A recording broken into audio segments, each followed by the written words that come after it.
寵物括弧犬隻美容及護理師級，應該係差唔多咁樣。讀完1年大學之後啦，咁我就發現更加堅信我要去揾其他嘢做啦，想體驗多啲唔同嘅人生，我唔想朝九晚五一輩子咯。咁咧，其實佢真係要讀書嘅，佢係資歷架構嘅證書嚟㗎啦。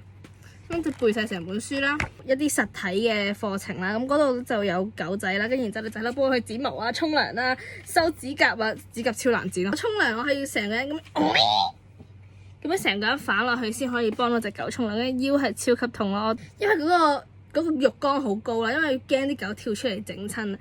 跟住我又矮啦，上咗4堂度，我已經翻到去要黐嗰啲薩隆巴斯啦。其實佢都係一門好多嘢要學嘅學問啦。咁所以就我好開心，我自己可以接觸到一個新嘅領域，我從來都冇接觸過嘅。